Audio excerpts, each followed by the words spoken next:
దీపల్ గారు, నిన్న పుష్ప 2 ట్రైలర్ అది వచ్చింది, క్రేజీ ఉంది. మీకు ఎలా అనిపించింది? ట్రైలర్ బాగానే ఉంది, పబ్లిక్ లో కూడా బాగానే ఒక క్రేజ్ అయితే ఏర్పడింది. పబ్లిక్ లో మనం హైదరాబాద్ లో చేయకుండా పాట్నాలో ఎందుకు చేసిందంటారు? నేను అదే అడుగుదాం అనుకుంటున్నా, ఎందుకు అంటే పబ్లిక్ ఇక్కడ చాలా మన దేవరకు కూడా క్యాన్సిల్ అయింది, ప్లస్ మళ్ళీ ఇక్కడ కూడా కొంచెం ప్రాబ్లమేటిక్ గా ఉంటుందేమో. ఆంధ్రాలో ఎలాగో చాలా చిన్న చిన్న ప్రాబ్లమ్స్ ఉన్నాయి కాబట్టి అది సార్ట్అవుట్ చేసుకొని పాట్నాలో అయితే పెద్దగా గ్రాండ్ గా వెల్కమ్ చెప్తారు. తను కూడా హిందీలో తనకున్న పిఆర్ ఇంకా ఎవరికి ఉండదు కాబట్టి అల్లు అర్జున్ సొంతంగా ఒక అట్మాస్ఫియర్ క్రియేట్ చేసేసుకున్నాడు కాబట్టి ఇండియాలో పాన్ ఇండియా సినిమా కాబట్టి బాగా చేసుకోగలిగాడు. అక్కడ నిజంగా బాగా హ్యూజ్ రెస్పాన్స్ వచ్చింది. దాదాపు చాలా మంది వచ్చినట్టున్నారు అనుకున్నాను, కానీ చాలా మంది అంటే హెవీగా వచ్చారు క్రౌడ్. రైట్. మరి టవర్ కానీ మన తెలుగు స్టేట్స్ లో పెట్టుకుని ఉంటే ఇంకా ఎక్కువ మంది వచ్చేవాళ్ళు కదా. తెలుగు కంటే తెలుగులో ప్రతి ఈవెంట్ చేస్తున్నారు కాబట్టి అక్కడ ఏమైనా పెట్టుకుంటే అల్లు అర్జున్ ఏమైనా పాన్ ఇండియా లెవెల్లో హిందీ ఏమైనా మార్కెట్ కోసం చూస్తున్నాడేమో అని అనుకుంటున్నాను. ఆ లెవెల్లో అయితే క్రియేట్ చేసుకోగలిగాడు. రైట్.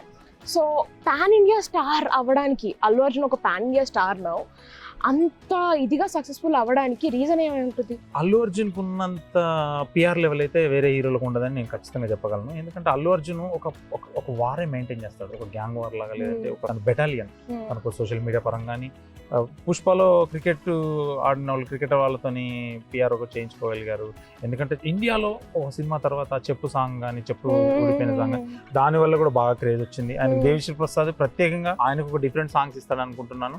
పుష్ప అంటే పేరు కాదు, పుష్ప అంటే brand. Is it the PR or his talent? Talent తో కూడుకున్న పిఆర్. ఓకే.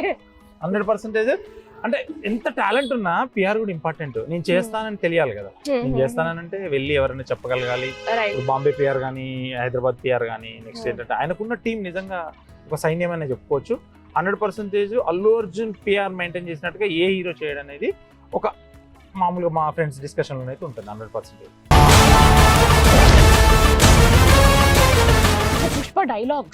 పుష్ప డైలాగ్స్ అయితే ఎరగదీశారు.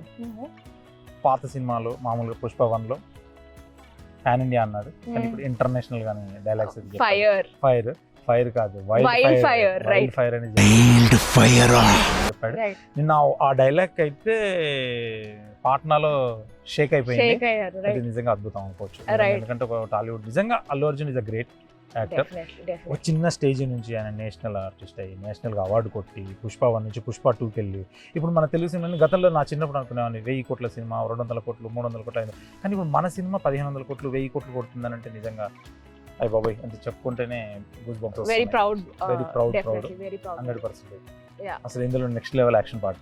సుకుమార్ గారు ఈ రేంజ్ లో మామూలుగా అతను ఇంకా చెక్కుతూ ఉన్నాడు, కానీ ఈ సినిమాని ఇంకా అద్భుతంగా, ఇంకా అత్యద్భుతంగా చెప్తాడు అనేది అనుకుంటున్నాను.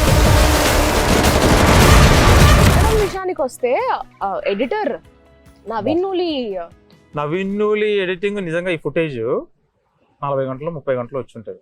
ఈ ఫుటేజ్ నుంచి మనం ఇది 2 గంటల 45 అని పాత సినిమా 3 అవర్స్ ఉండే, ఇప్పుడు 3:30 వరకు వస్తుందని చెప్పేసి అయితే మామూలుగా సోషల్ మీడియాలో అనేది యాక్టివ్ ఉన్నారు. 3:30 మై గాడ్. ఎందుకంటే యానిమల్ 3:30 వచ్చినా కానీ కూర్చొని చూసారు. పుష్ప నాకు తెలిసి 4 అవర్స్ పెట్టినా చూస్తారు. Action part is next level, editing is next level, songs Devi Sri Prasad ఇంకా RR ఎరగదీస్తారు.